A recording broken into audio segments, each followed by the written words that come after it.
this is an iHeart podcast.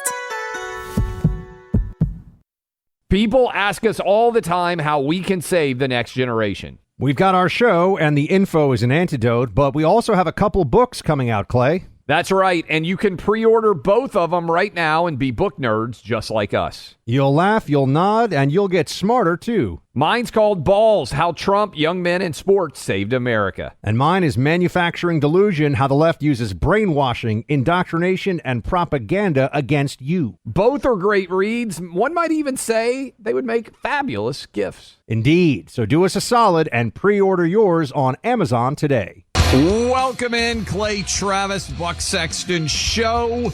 We are rolling with all of you. Thursday edition of the program. I have joined Buck in the free state of Florida. I'm in the northern part of Florida. He is in the absolute most southern, nearly part of Florida, but we have got the entire sides of the state covered. I'm on the Panhandle, Buck, and I know you talked about when you were in the Highlands how everybody who comes up is super. I bet per capita, the Panhandle of Florida, particularly down in the beach area, maybe the number one most indexed I love you, Clay and Buck audience in all of America. So this is fun. I'm in Panama City Beach for the next couple of days. And we are monitoring a bunch of different stories that are out there. President Trump is, as we speak, I believe, unless something has happened in the last couple of minutes, on a phone call with Vladimir Putin. Trump is, Buck, he's feeling it. You know, when you got the roll going a little bit, maybe at whatever your game is, table stakes. Hey, JB Pritzker, $1.4 million. We may have some fun with that in gambling earnings last year. Did you guys see that? The governor of Illinois. But you have maybe you're on the craps table and the rolls are going your direction. Maybe you've just hit blackjack against the dealer and you got some money in your pocket. Maybe you just hit on a few of our Prize Picks winners.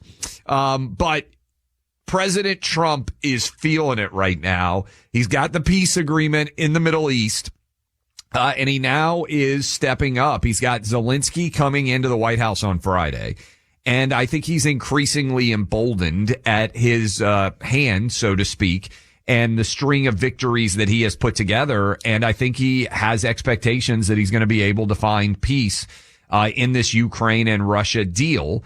And it's going to be interesting to see what his negotiating lever is. We got a bunch to get into, but right off the top, Buck, it seems like right now Trump has decided that maybe the way to get peace is to make Russia fear if the war continues. Right now, there is no fear. If you look in the Middle East, I know a lot of people disagreed with you and me, but we were right. The strike in Iran basically let everybody know, okay, there are consequences if we step outside the lines of acceptable behavior. And right now there are no consequences for Russia. Those consequences can be economic as it comes to oil and gas, and Trump has tried to bring that to bear on India. But it seems, and I'm not sure he's officially going to do it, but it seems that Trump has decided that giving Ukraine weapons that can reach into Russia and directly attack Russia's ability to produce oil, which is what is the money funding source that is allowing this war to continue, that maybe Trump is at least willing to threaten, if not actually willing to do it. Does that kind of seem to be your read from a negotiating standpoint, and what exactly is at stake here, or what's going on? Yes, and we should dive into some of the specifics here. I would just add to it that there's also the very high stakes negotiation with China going on over trade, over tariffs, where on the 1st of January, as of right now, it's supposed to be 100% tariff going into effect on Chinese goods, which this is true trade war stuff. And when 100% tariff isn't a little surtax, that is now the products will no longer be competitive, entering the U.S. market at the current rates. So that's a big deal. China is thinking that they can outmaneuver Trump by cutting rare earth minerals to the rest of the world. This is a very complicated topic on its own because we have rare earth minerals here. We haven't been mining them. I think a lot of this is because the environmental lobby and concerns about, the mining is going to be so terrible. So China's been doing it, and now China is this massive provider of rare earth to the whole world. You need these things for the electronics that we all now rely on for our day-to-day lives. So the China negotiation, Clay, is heating up right at the same time we are entering now another phase of the Russia negotiation, which you were laying out. Here's my sense of this. I do not believe that Trump is going to get a deal on Russia-Ukraine this time around either. I think that Putin still believes that he is taking territory. He may give some indication of progress via words, meaning Putin, and we're going to revisit this. I think that Putin squarely and strongly believes that he will continue to strengthen his hand and gain more territory with the battlefield at status quo. And even Trump saying, I'm going to bloody your nose on this if you don't stop, is not going to be enough. You're going to have to see an actual change in what's happening on the battlefield because of U.S. weapons and support. And then maybe you can get to a deal. I think Trump has to turn up the heat, not just threaten to turn up the heat to get to any kind of meaningful, just ceasefire, never mind peace deal. Okay, so let's build on that.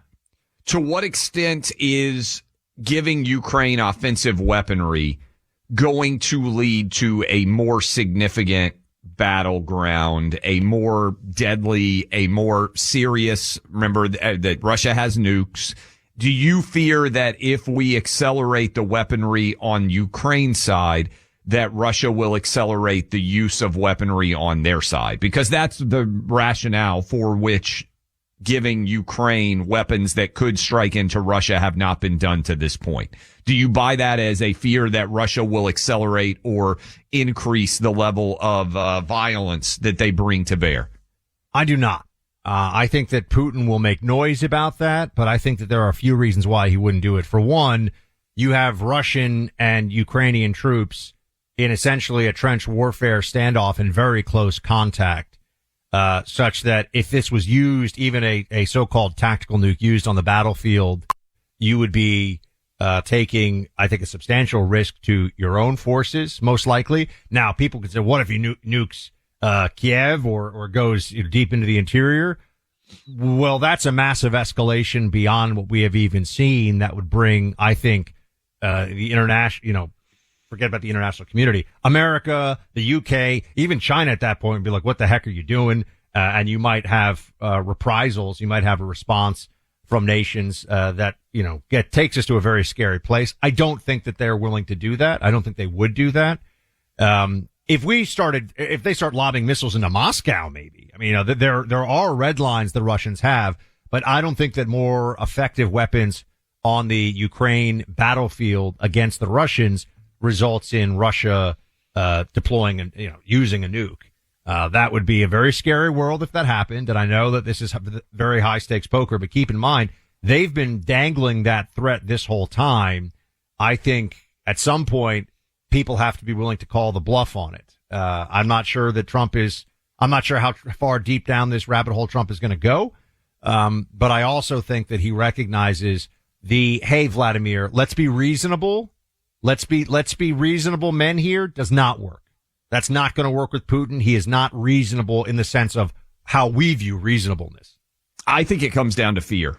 I think the only thing that Putin responds to is fear. And I don't mean that he's physically fearful. I mean that he is afraid somebody might be willing to be as nasty to him as he is clearly willing to be to them. And I think Trump has come to see that that might be necessary. And I think you hit on something important here, which is the China component. I wonder to what extent a peace deal that could be brokered might involve China starting to step away for just a short period of time from purchasing Russian oil. Because Trump brought the hammer down on India. And to be fair, a lot of this Russian oil embargo is complete BS. By which, I mean, people say, we're not going to buy Russian oil. They're invading Ukraine. This is unacceptable. And so Russia sells the oil to India at a discount.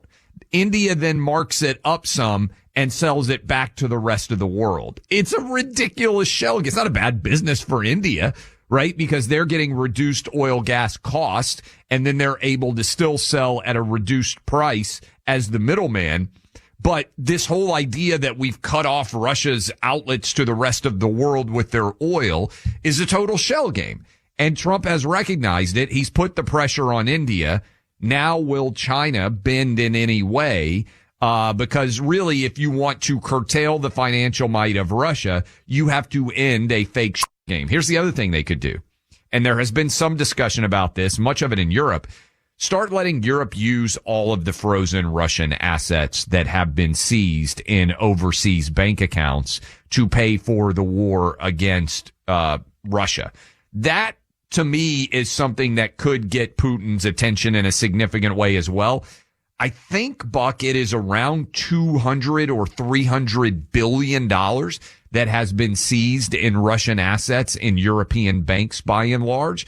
And if you just give all that money to Ukraine and say, okay, boom, go buy all the weaponry that you want, and we'll let Russia fund the war directly against Russia, I think that might well get a lot of their attention. And it feels like, to me, a significant step that should be taken.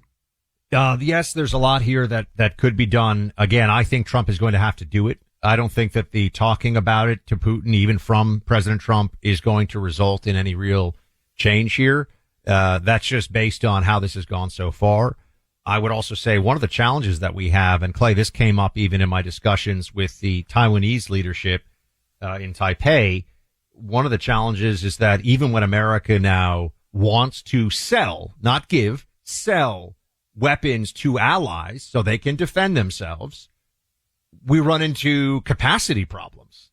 Yeah. We don't have the World War II, all of the above. What was a factory for cars is now a factory for tanks. We don't have that economy anymore for understandable reasons, but that's not the situation we are in. So we can't even ramp up the production of some of even things as straightforward as artillery rounds for the Ukrainian fighters, or Ukrainian army. So that's a challenge that we run into here as well. So we can give them more advanced systems, but just giving them part of the problem is that Russia can just put more men and materiel on the battlefield with a whole lot more in reserve, and our ability to try to match them for the Ukrainians in any meaningful way is constrained by we can't make the stuff fast enough. Yeah. So that's another problem that we're running up against here, and you can't just build advanced factories to make whatever it is, the various missile systems. There used to be a lot more defense contractors. There were dozens I think even back in like the 80s. Now it's really just 4 that are the primary, or it's 4 or 5, but they're just a handful that are the major defense contractors. And they're not going to operate at a loss with capacity they don't use. So they're just churning out what they're churning out. So there's complexity here to the battlefront that Ukraine is on that we have to take into account here as well, that Trump has to take into account when he's doing these negotiations. One other bit of news there that could be favorable is we're now into mid-October.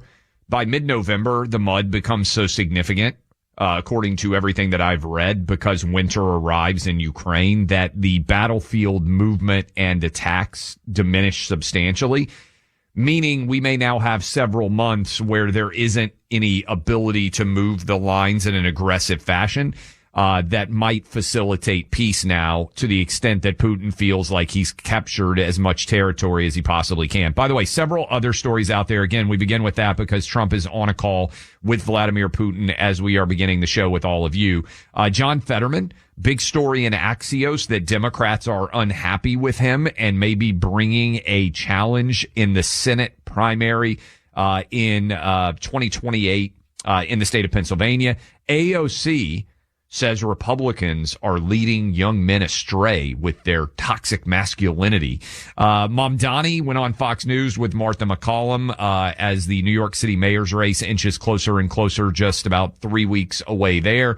And maybe things in Virginia are more competitive than we thought. Obama has had to drop an ad for Abigail Spanberger in that Virginia governor's race. We'll continue to follow all of that with you, but we want to tell you the headlines out of Israel this week speak of joy, relief, and hopefulness for meaningful peace now at hand. Millions feel that way, but there's still a large segment of the population rebuilding their lives, their homes, dealing with the after effects of being targeted by missile attacks and worse. You should know our partners at the IFCJ. That's the International Fellowship of Christians and Jews. They're still on the ground in Israel providing valuable assistance to the part of the population that desperately needs help. They've been at this for 40 years now. The fellowship's brought Christians and Jews together to solve big problems facing the Jewish people in places like Israel and the former Soviet Union. One of those problems, feeding the hungry and those without necessary means, including Holocaust survivors. I saw the work the foundation does on the ground. It is absolutely incredible. The work that they do is immense and frankly, fantastically important. Every day, the International Fellowship of Christians and Jews, they're on the ground, hand delivering boxes of food to feed the comfort the poor. You can put your faith into action by taking part in the IFCJ mission. To find out how, visit ifcj.org. That's ifcj.org. Making America great again isn't just one man, it's many. The Team 47 Podcast, Sundays at noon Eastern in the Clay and Buck podcast feed. Find it on the iHeartRadio app or wherever you get your podcasts. Time for a sofa upgrade? Visit WashableSofas.com and discover Anabay, where designer style meets budget-friendly prices, with sofas starting at $699. Anabay brings you the ultimate in furniture innovation with a modular design that allows you to rearrange your space effortlessly. Perfect for both small and large spaces, Anabay is the only machine-washable sofa inside and out. Say goodbye to stains and messes with liquid and stain-resistant fabrics that make cleaning easy. Liquid simply slides right off. Designed for custom comfort, our high-resilience foam lets you choose between a sink-in feel or a supportive memory foam blend. Plus, our pet-friendly, stain-resistant fabrics ensure your sofa stays beautiful for years. Don't compromise quality for price. Visit WashableSofas.com to upgrade your living space today with no-risk returns and a 30-day money-back guarantee. Get up to 60% off plus free shipping and free returns. Shop now at WashableSofas.com. Offers are subject to change and certain restrictions may apply. Welcome in, everybody. Second hour of Clay and Buck kicks off now, and we had mentioned this, so we have to play it for you. We can't just leave you hanging out there, right? Christian Amonpour, who has a sort of English accent, but also it's like fancier than an English accent. What percentage of her professional success is related to her accent, Buck? If she talked like you or me, not bad voices, we talk on the radio, would she be 75% less successful in her career? Oh, at least. There was a time when, and this is just a fact, there was a time when, especially in television, if you had a British accent of any kind, people just assumed you were smart and they should listen to you. In America, which is weird, especially when you stop to think that the GDP per capita of the UK is less than the per capita income of the poorest American state. Like, why do we think they're so fancy over there? You know what I mean? This is weird. It's not even past, Buck. I think John Oliver owes 75% of his career success to the fact that he's British. Well, that's not very nice, is it, Clay? Yeah, absolutely. If these guys actually spoke like everybody else in America. Like if John Oliver had a Southern accent, he would have no career. Exact same opinions, deep Southern accent. He does not have a media career. He owes everything to the British and the fact that he doesn't have a deep Southern accent. What's funny to me is I've tried to goad Clay into giving me the most country Tennessee accent possible, and it's not even a thing that's there. He just doesn't. Well, I just feel like if you fake an accent, and I don't mean for comedic purposes, this is the thing that drives me crazy. Every Southerner, we've talked about this before, politicians disrespect us so much because they pretend that they're actually Southern whenever they come down here, that my mom and dad have deep Southern accents. But you don't even code switch, though. You don't do the code switch thing. Like, it's not like when you're in Nashville, but you're like, hey, I'm Clay Travis, y'all. You know, like, that does not happen. I don't believe in code switching. Like, I'm me for better or worse. Like, there is no distinction between me on this microphone and when I walk outside and I'm on the sidewalk in Panama City, I will sound the exact same. I can't act. I'm the worst actor. I was going to say, you know, when I'm in Sheepshead Bay, I'm showing Clay around in New York, and I'm like, hey, it's Buck. I'm a firefighter, FDNY, you know? Like, Clay doesn't even, he's like, what's going on here? I'm like, don't worry, I'm with the locals, we're talking, you know? Like, it's a different thing. He doesn't even. I won't even do it. I'm helping people get elected in Tennessee. I just show up and I talk like me. Now, does it help that I'm from Tennessee and that people know that I am? Yes, probably, because there's so many people who have moved in from other places and they trust me because I'm a local. But what we don't trust in the South, and I know there's tons of you out there in the South listening, nodding along, is when somebody who's not from here shows up and tries to pretend like they are, which is every politician. Well, as we've discussed, we actually do need to have a national dispensation. Maybe Trump could sign an executive order whereby we all just appropriate y'all, because it is a better contraction. You guys, which is really the Northeastern equivalent. You guys, y'all is way better, easier to say, rolls off the tongue. But none of us want to seem like posers by taking your y'all. So I know some of you write in and say, Buck, you can do it because I have honorary Southern privileges. But we really should just, as an American thing, get to everybody can say y'all. By the way, is your honorary Southern privilege that you married a girl from the South? Is that why you think you have the ability to say y'all, or is it the movement to Florida? What if you had moved to Florida and just married another New Yorker in Florida? No, I actually, I think it's just because I do this show and Southerners in their graciousness. It's like giving me the key to the city or something. It's like an honorary PhD. I have honorary because we have such enormous audiences in southern states in this country. We do have like big audiences all over the South. I think, look, my wife has been down in the South for 24 years, and it took her a while to get comfortable saying y'all, but it is a way better word than the alternative. Like you guys, it's way more efficient, way more effective. And so, yeah, I think the whole nation should adopt it. Now, back to Christiana Monport. Very fancy. But also very sorry because she said something really, really stupid. Let's start with the stupid thing that she said that she had to apologize for. Play that. People who start to talk to the hostages who've only just been released will find that it will take a long, long time for them to recover physically but also mentally. It's been a terrible, terrible 2 years for them because not only are they there, they're probably being treated better than the average Gazan because they are the pawns and the chips that Hamas had. Now Hamas has given up all its leverage, by the way, by giving them all up. Better than Clay. She said probably better than a Gaza. I know. That is probably wild. Go back to the last 15 seconds of that. Can we cut through into that? Because not only there are two things that she said there that I think are significant, and actually she's telling on herself. One, the hostages that were made to dig their own graves, most of whom were actually killed, murdered by the people holding them, the people that have not been above ground, some of them in years, they're probably being treated better than the average person in Gaza. That's what she said. She also pointed out here something.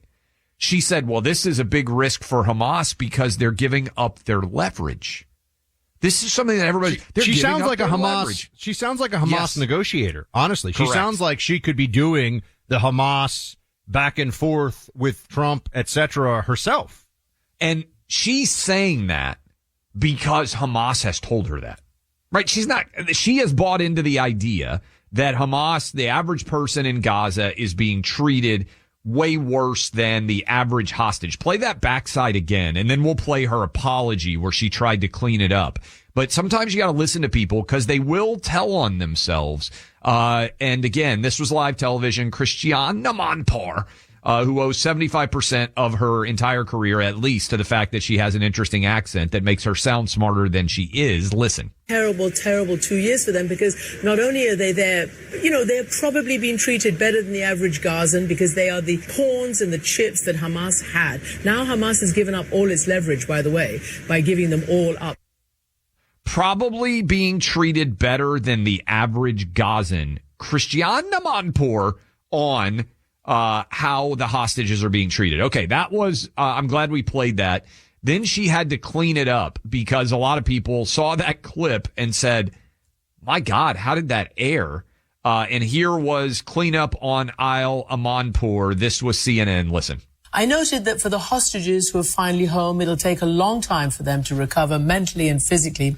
But I regret also saying that they might have been treated better than many Gazans because Hamas used these hostages as pawns and bargaining chips. But that was insensitive and it was wrong. From speaking to many former hostages and their families, like everyone, I've been horrified at what Hamas has subjected them to over 2 long years. Okay. The first version was what she really thinks, just to be clear. Correct. The apology was by CNN corporate leadership saying, you moron, we don't want to have to fire you after 30 years of you being an overpaid, zero, but you better go out there and clean this up right away. But she actually believed the first thing that she said, because there are a lot of people who have adopted this narrative of the Gazans. The real casualty figures for Gaza are something like 1% of the overall population. That's the actual So 99% of Gazans in a so-called genocide and starvation scenario, 99% of them were not in any way killed or casualty. The 1% is also important here, Buck. It's because Hamas was using them as human shields. Human shields. So it's not the number. And look, Israel is imperfect as everyone is in a time of war. But this was probably the most targeted attack on bad guys that we have ever seen in the history of modern warfare, at all. Remember, look at what they did in Iran. Some of the things that they did. They went into apartment buildings and took out Iranian leaders in the nuclear arms race and didn't even hit the rest of the apartment. So when they're out there saying, oh my goodness, all these people are innocent being killed, some innocent people are killed in times of war. That is unfortunate. That is a reality. But that's an intentional move by Hamas because they put so many of their facilities under hospitals, under schools, in places so they can point and say, no, there's nothing wrong here. Remember, Buck, in the early days, remember when every newspaper put that Israel had hit a hospital and then it came out that it was actually Hamas that hit it and it just kind of vanished? Yeah, well, this also, though, is a reminder when we want to talk about the moral clarity with which people should look at this conflict. They could have avoided a single Palestinian casualty if Hamas just didn't do what it did. Didn't do October 7th. Correct. Or even in the aftermath of October 7th, if Hamas leadership, if the Palestinian people have been like, you know what, you take these bums and do with them whatever you want, they're out. And we're giving you back your hostages. And you take our Hamas leaders and try them and execute those that, whatever. They would have saved a lot of civilian casualties that way, too. But they chose to fight after starting the fight. If you start a fight and then you choose to fight, you don't get to cry when you lose the fight, which is exactly what has been going on here the whole time.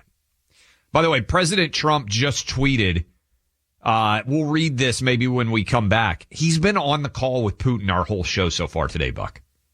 He just hung up with Vladimir Putin. So he has been talking for Putin. I mean, we've been talking for an hour and 20 minutes already. Before we started the show, he was on the call with Putin. Well, hold on. I have just concluded my telephone conversation with President Putin of Russia. Very productive one. President Putin congratulated me and the United States on the great accomplishment of peace in the Middle East, something that he said has been dreamed about for centuries. I actually believe the success in the Middle East will help in our negotiation in attaining an end to the war with Russia-Ukraine. President Putin thanked First Lady Melania for her involvement with children. Very appreciative, said this will continue.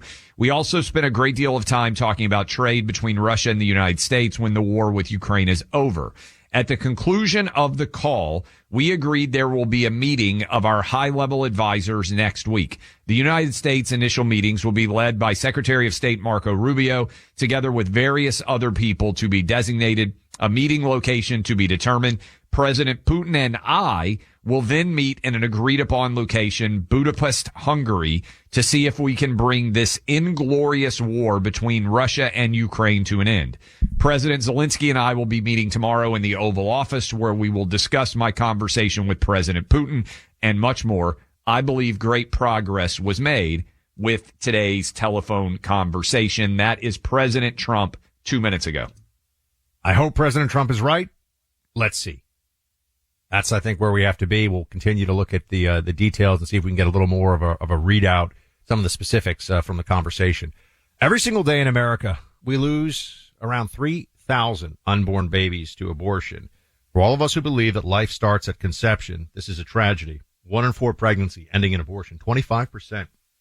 But that's a statistic that we can change, and we will change, by supporting the work done every day at preborn clinics. The team at the Preborn Network of Clinics are on the front lines.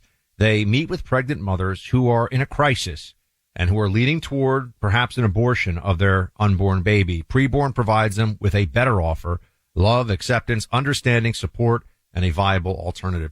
This year alone, more than 40,000 babies have been rescued by the efforts of Preborn. And every time there's an ultrasound that happens in these preborn clinics, the chance at the baby's life doubles. So please, would you consider making a tax-deductible donation today to Preborn to sponsor one of these ultrasounds? Just $28 would provide a life-saving ultrasound at a preborn clinic. You can go online. It's so easy to donate. Go to preborn.com/buck, preborn.com/BUCK, or dial pound 250 and say the keyword baby. That's pound 250, say baby. Together we can end this tragedy. One mother, one baby, one life at a time. Sponsored by Preborn. Stories of freedom. Stories of America. Inspirational stories that unite us all. Each day, spend time with Clay and Buck. Find them on the free iHeartRadio app or wherever you get your podcasts. One is, some of you have been saying that Fetterman voted to keep the government open. There's been a lot of these votes, and until there's agreement from the Democrat side, it's really just a going through the motions gesture. But in a recent vote, as I see here 2 days ago, 6 senators did not vote to reopen the government, including Senator John Fetterman of Pennsylvania. So at least in a recent one, he didn't vote. Now, I guess he's been vocally supportive of reopening the government as well. But, let me see. Fetterman's statement on the government Fetterman's shutdown. not the reason the government is shut down. Look, the reality is you got to get to 60. And I don't believe we've gotten to more than 55 or 56 so far. I think they need 4 more Democrats in order to open the government back. According to Fetterman, he voted yes to extend the ACA tax credits, but he won't vote for the shuttering of the government. So he voted in favor of House and Senate Democrats' alternative continuing resolution. And anyway, whatever, guys. He's caught in the middle of this one. There's been a bunch of different votes here. I'm just trying to see. Yeah. He voted with the Democrats on this, but I guess he says he wouldn't have. Whatever. I don't know. Let me just say this. Eventually the government is going to reopen, and we are going to run, unfortunately, massive deficits for years. They're going to take a lot of our money, and they are going to continue to spend it, and none of us are going to be happy about it. So, yeah. I also want to throw this out there. If any one of you have done, we have a lot of California listeners. If any of you have done the Catalina Island Channel swim, please call in. I want to hear what it's like. I looked this up because I was wondering also, because to me, swimming at night, you're generally advised. I know maybe I'm a little too freaked out about sharks. Okay. Maybe we've established that I have shark attack phobia or something. But I've seen Jaws too many times. In fact, I've seen all of them. And they get really bad after Jaws 2. I mean, even Jaws 2. A lot of money grabs going on. Yeah. Yeah. The Jaws movies really, they sink to the bottom of the ocean, if you ask me.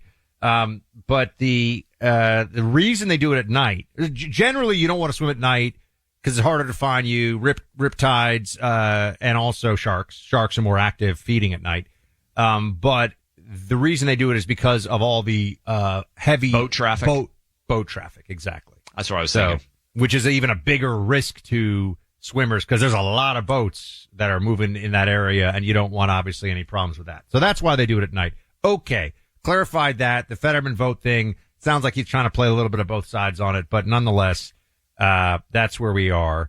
So with that, sir, I wanted to, where you is wanted this to dive Mamdani? into your boy Mamdani, Mamdani. who was on Mamdani. with Here we Martha go. McCallum yesterday afternoon on Fox News. Not born in America, so cannot be president. Glad we clarified. I'd forgotten that he was born Ugandan. in Uganda. Yep.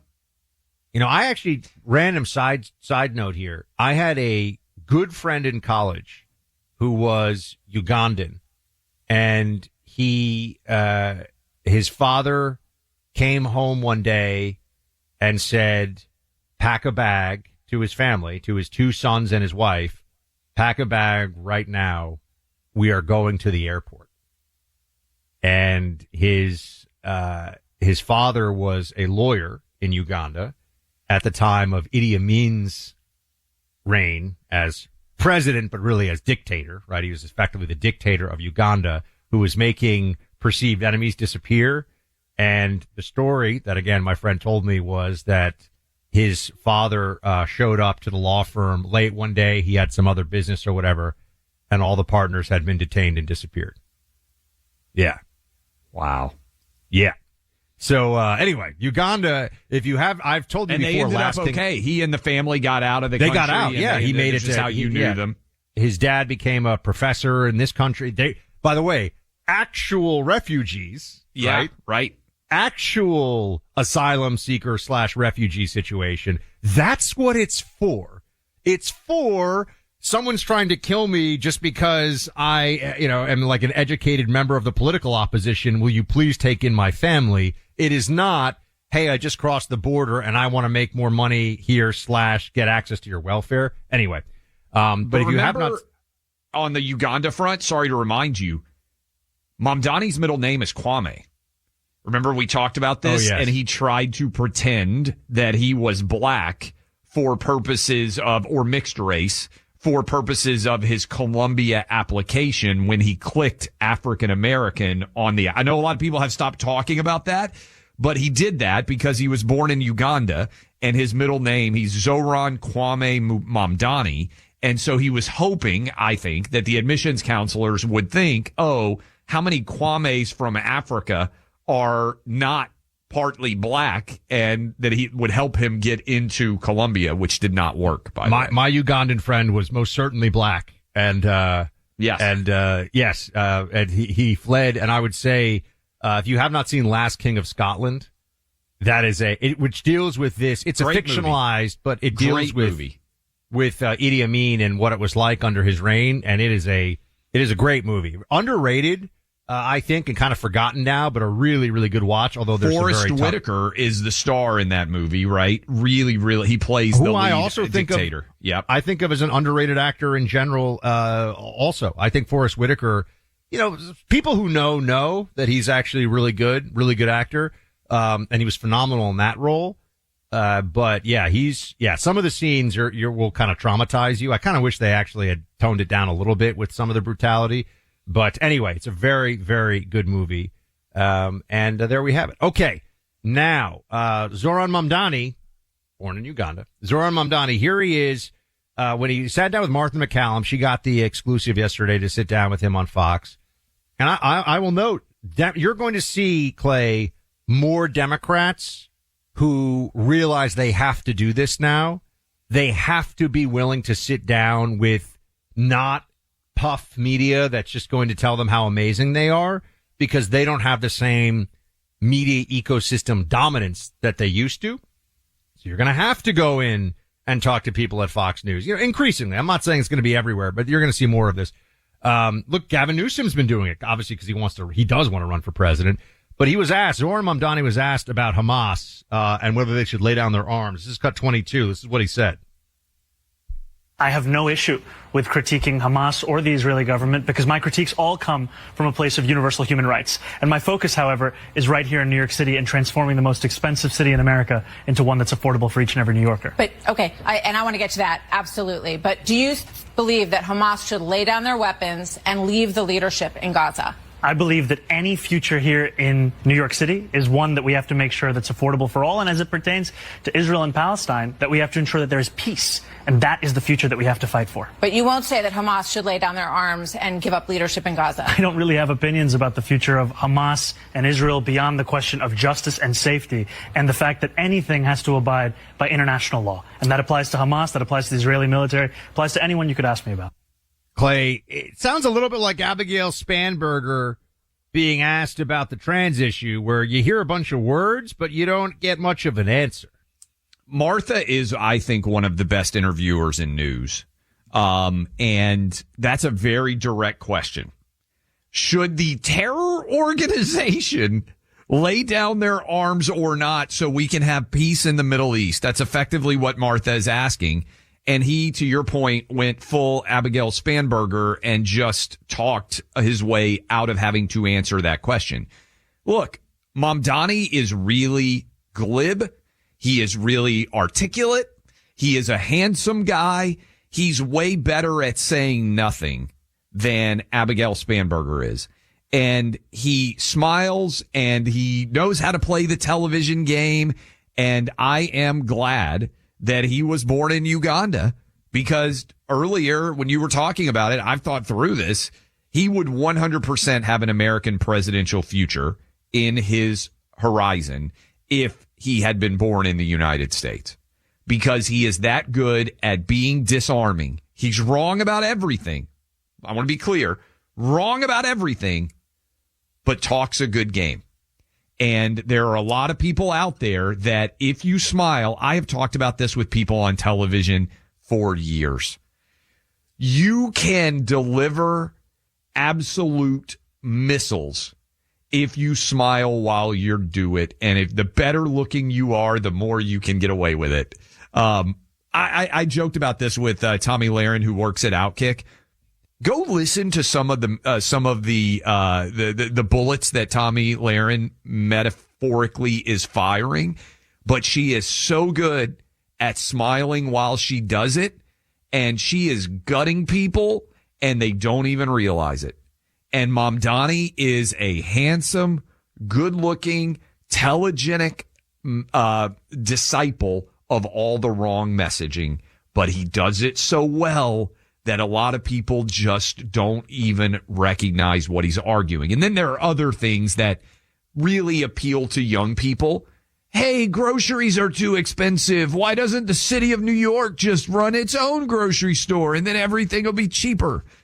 Hey, man, rent's really expensive. We should just freeze rent. That'll solve all the problems. When you lack basic economic knowledge, you come up with lots of answers to challenging situations that actually make the challenging situation worse, but they have the illusion of success for people who are often too young or too ignorant to recognize that they're going to end up in a worse shape. You know who doesn't get frozen, Buck? Mortgage. The mortgages that the landlords have to pay. Their rates of payments don't get helped. I mean, it's all broken. You're leading right into what I wanted to dive into, which is as somebody who lived in New York and had to deal with, I was like 30 and had 4 roommates, right? I mean, it's a very tough place to make a go of it, but the reasons for it are not lack of government intervention. The reasons for it are largely, I would argue, government doing too many things the wrong way and thinking that it can just create by fiat market conditions, right? And then those market conditions that actually exist after the government intervention happens are incredible. It's the same thing in California housing, by the way. California, it's like, why is housing so expensive? Why is a house so expensive in California? Well, it's because there's all these regulations and all these permits and all these things that go into the process. Recently they did an analysis, Clay, in I think it was in Canada, another very liberal place, right? Left-wing place. And something like 50% of the cost of a new house in Canada is purely regulation, taxes, and permits. 50%. Yeah. And I mean, if you looked at what it is in California, remember when they were going to build the $1 million porta potty, essentially? I think it was in San Francisco. They were going to spend $1 million on a public single occupancy bathroom, everybody. That's a porta potty. How do you spend $1 million on a porta potty? California, Gavin Newsom has an answer for you. New York City, Clay, 20% of New Yorkers, something like 1.4 million people, are in subsidized, almost free, depends on which kind of subsidized housing. And then they make it very expensive and very difficult to create new housing. Guess what? This makes market conditions where everything is pricier. The 2% surcharge that Mamdani says he's going to charge on incomes to make life less expensive for people is a joke. It is not even scratching at the problem. It also reminds me of your bathroom analogy. Remember when they were going to build a nationwide network of charging stations for all the e-vehicles? And then the numbers came out that they had spent billions of dollars and somehow added like 7 charging stations. The government can't do anything efficiently or effectively, which is why we need to get the government out of as much as we possibly can. We'll play a couple more of these Mamdani cuts because I do think they're very significant. Also, we got Obama coming in to the Virginia governor's race. And I saw this AOC on masculinity, but also, Buck, did you see that AI articles now make up the majority of articles published on the internet already, just in the 2 years that AI has taken off? I think this is the book industry, which you and I are still in, for what it's worth. I don't know what's going to happen now. It's gone from ghost writers to AI writers is what you're going to see. I can tell you I wrote my book, and I know Clay wrote his book because I know the people in the publishing industry who are reading these things. That's unfortunately going to become a vanishingly small number of books that you're actually able to buy. No doubt. Look, next week I'm going to be in New York City participating in a charity golf event for Tunnel to Towers. I do it every year. It's an incredible time, even if my golf swing is less powerful than Buck's tennis serve. The Tunnel to Towers Foundation honors America's heroes and their families when tragedy strikes. Heroes like Scott Abrams. For more than 3 decades, Scott served his community and his country as a United States Marine, a New York City police detective, and a volunteer firefighter. While he was on the NYPD motorcycle escorting the funeral procession of a 4-year-old child, his life changed in an instant. He was hit by a bus, crushing 4 vertebrae in his neck and leaving him partially paralyzed. Scott's recovery was grueling, but through unwavering love, strength, and perseverance, Scott, his wife Tara, and their son Joshua made it through unimaginable challenges. Tunnel to Towers honored Scott and his family with a mortgage-free smart home. Thanks to supporters like you, Scott now has a home he can move freely in as he heals and raises his family with dignity. More heroes are waiting and in need of assistance. Honor their sacrifices now. Join us in donating $11 a month to Tunnel to Towers at T2T.org. That's T2T.org. You ain't imagining it. The world has gone insane. Reclaim your sanity with Clay and Buck. Find them on the free iHeartRadio app or wherever you get your podcasts. Life's messy. We're talking spills, stains, pets, and kids. But with Anabe, you never have to stress about messes again. At WashableSofas.com, discover Anabe sofas, the only fully machine-washable sofas inside and out, starting at just $699. Made with liquid and stain-resistant fabrics. That means fewer stains and more peace of mind. Designed for real life, our sofas feature changeable fabric covers, allowing you to refresh your style anytime. Need flexibility? Our modular design lets you rearrange your sofa effortlessly. Perfect for cozy apartments or spacious homes. Plus, they're earth-friendly and built to last. That's why over 200,000 happy customers have made the switch. Upgrade your space today. Visit WashableSofas.com now and bring home a sofa made for life. That's WashableSofas.com. Offers are subject to change and certain restrictions may apply. Welcome back in, Clay, Travis, Buck Sexton Show. Appreciate all of you hanging out with us. We've got a bunch of different stories that we are chasing today. President Trump had a multi-hour-long call with Vladimir Putin. The impact of that call, according to President Trump's statements, are that there will be a meeting between Trump and Putin in Budapest, and that there will be a meeting very soon between high-level advisors. The United States initial meeting will be led, according to President Trump, by Secretary of State Marco Rubio, and a meeting location to be determined. So the goal there to try and end the war that is taking place right now in Ukraine. President Trump riding a great deal of momentum off of the release of the hostages and the positive directions that things are moving in that context. Now, we also have John Fetterman potentially facing a Senate challenge for not being committed enough to crazy left-wing ideals. That is according to an Axios report. We've been talking about Mamdani making his initial appearance on Fox News. Martha McCallum asking the big questions of Mamdani, and Mamdani being, frankly, very good at dodging responsibility for much of his public commentary. Now, he did say, Buck, and I think we have this audio. I want to make sure we pull it up. He did publicly apologize to police officers for saying that he had previously said they should be defunded. He also said it was too early to give Trump credit for the Gaza peace deal. And so let me hit a couple of those. Here is cut 23.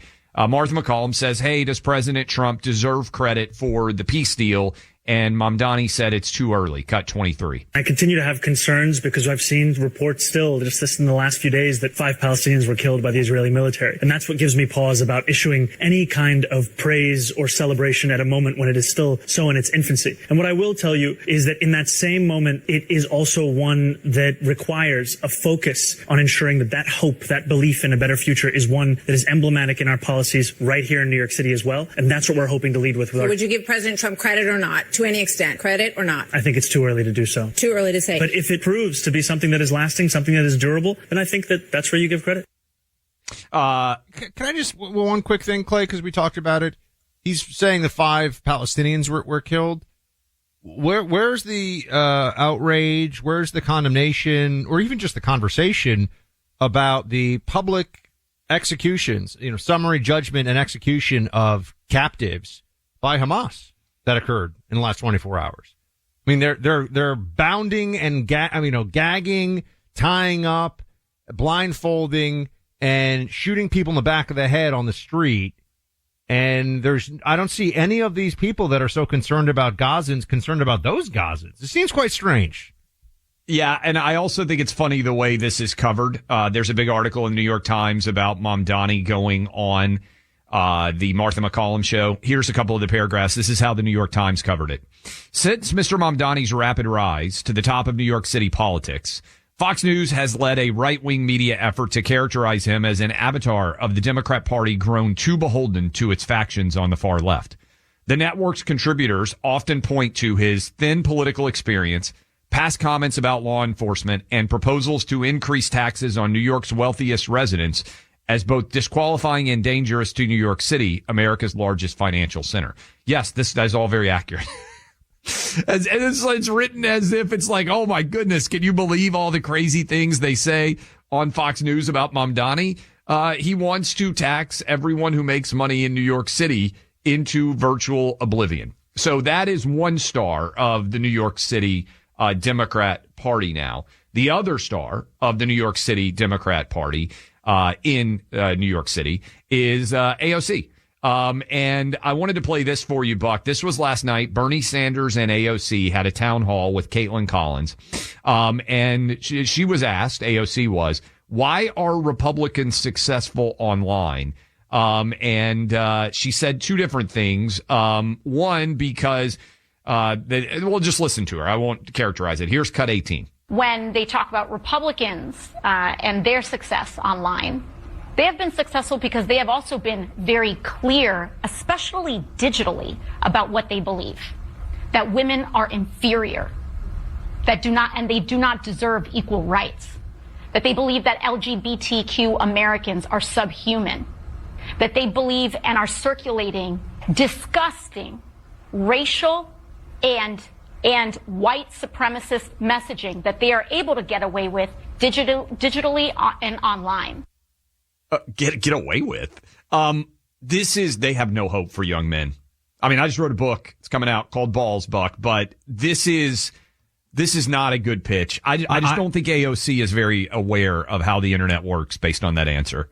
I want AOC to be the great commie-splainer of masculinity for the Democrats. I want her to be out in the forefront telling all young men, because they have, as Democrats would say, their lived experience.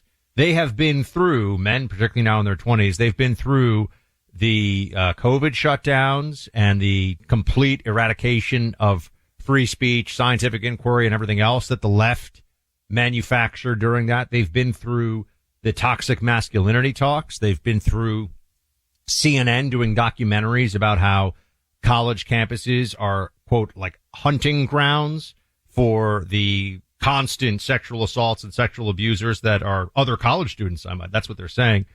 They've been through all of this, and they know that something is really wrong with the Democrat Party. And if the Democrat Party's response is going to be, no, actually, your toxic masculinity is the problem, great. Stay with that. Stay on that, Democrats. Have AOC tell young men how they should really feel about things. And if they don't agree with her, it's because they're sexist and racist. Love it. Keep it going. Blast it from the rooftops. That's exactly what she did in Cut 19, Buck. She's listening to you. She's running the game plan. Cut 19 AOC last night on CNN. They are able to radicalize and target and exploit a generation of young boys, in particular, away from healthy masculinity and into an insecure masculinity that requires the domination of others who are poorer, browner, darker, or a different gender than them. And that is why they are resonating online, because they are appealing to the most basest and worst parts of human nature. Toxic masculinity. I think about this all the time because I've got 3 boys, and also because I just wrote the book, Buck. But the Democrat brand, it has become a slur for young men. They will accuse each other of being Democrats. Black men, white men, Asian men, Hispanic men, teenage young men. I don't know how they come back from this. I am very certain that it is not by having a woman lecture young men that they are actually toxic, because that's why they've left in the first place. We don't talk ever. Have you ever heard anybody talk about toxic femininity? Have you ever heard a huge national discussion about how women are toxic and they are destroying the country? Maybe we need to have that conversation, because liberal women are toxic and they are destroying the country. But young men have been told their entire lives that they are the problem. And this is me getting on the soapbox because I think about this so much, Buck. I see the world through the eyes of my kids. You and I are roughly of the age, and a lot of listeners are out there, where we were raised in the idea that men and women should both be able to aspire to the apex of success, whatever it might be. Become president, fly a plane, whatever you want to do, be an astronaut. Everyone should be able to aspire to the apex, to pursue the meritocracy to the fullest extent of their ability. And I think everybody out there nods along and says, yeah, that's good. Men, women, be the best that you can be. There's a difference between be the best that you can be, which I would say is the culture and era in which you and I were raised, and women are better than men. And sometime around, and I don't know the exact year, but sometime around 2012, 10, 14, in that era of social media rising and Barack Obama, we moved from women and men should both be able to be as successful as they possibly can to men are bad. Certainly Me Too accelerated it, and women are better than men. And this is the era now that young men are being raised in, and they're looking around and saying, why am I being blamed for everything in America? Actually, America's awesome, first of all. Secondly, to a large degree, America is awesome because of brave men and women, but a lot of brave men. And masculinity isn't toxic at all. And so that is, I think, the foundational issue that emerged in 2024. And Democrats don't seem capable of addressing it in any way that is going to be successful. I think it's getting worse for them. I think you could not have civilization as we have come to know it without men embracing their masculinity. Yes. I think that if it were not for men who were willing to put their lives on the line and lose their lives to fight for something bigger than themselves, if it were not for men who would spend the longest of hours and make tremendous personal sacrifice and in a sense give their lives in a different way to the pursuit of incredible inventions or exploration or technological advancement or building something, whether it's a skyscraper, a manufacturing plant, or a cathedral, right? If it weren't for men willing to take masculinity in its different forms to the extreme, or to its most appropriate, you could argue, level, its highest level, then we would not have the civilization that we enjoy right now. And that, I think, is forgotten, or rather entirely suppressed by the angry and bitter feminist left, which has sadly, tragically, led an entire generation, really now a couple of generations of American women who buy into that stuff, down a pathway that is not fulfilling, that is filled with bitterness and self-pity, and is ultimately a bad life course. And this is just the reality that you see. I mean, I've said this before. I've had this talk with many people, including in my own family, that I think the Sex and the Cityification of American women has been horrendously undermining for their long-term happiness. And I know they could say, oh, I'm mansplaining. I'm a man. What do I know? You know, I'm in my 40s. I've seen a lot, and I pay attention. And I actually want what's best for men and for women in this country. And there's been a huge departure from civilizational norms that are the basis for building our civilization, which is, of course, family cohesion. It is male and female parental roles and spousal roles and roles within a civilization itself, within society. And we pay the price for that.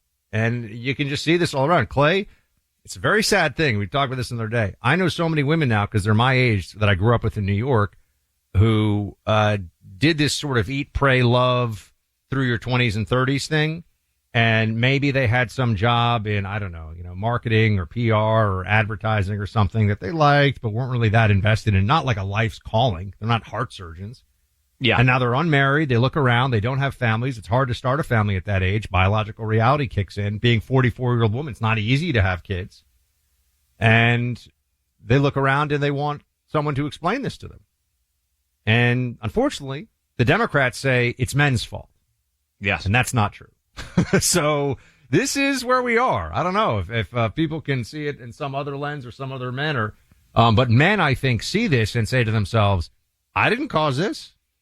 And actually, it was the people saying that men are toxic that convinced women to go down this pathway, where effectively they're trying to compete with and act as men in ways that are not going to be fulfilling. So there you go. I think that's well said. And I've spent a ton of time. I love this topic. This is a big part of the book. There's a difference between equality and sameness. You can treat everyone equal, but it doesn't mean that they're the same.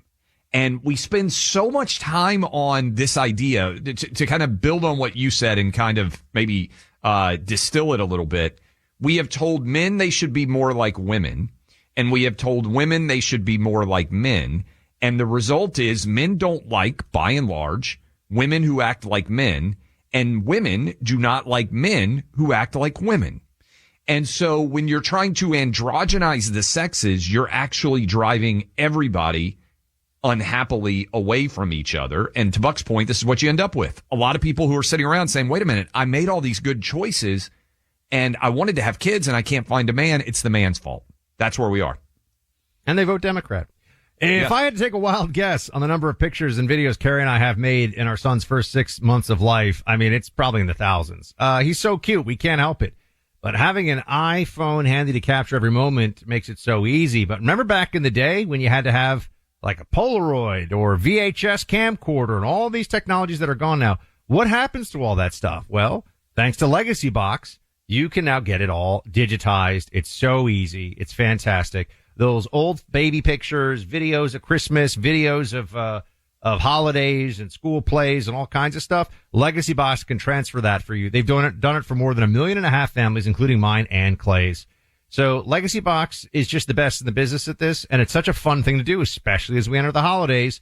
Send Legacy Box your tapes and photos in the specially made shipping box that they'll send to you. Their technicians hand transfer your memories on the digital files. You can also have them on the cloud or in a thumb drive.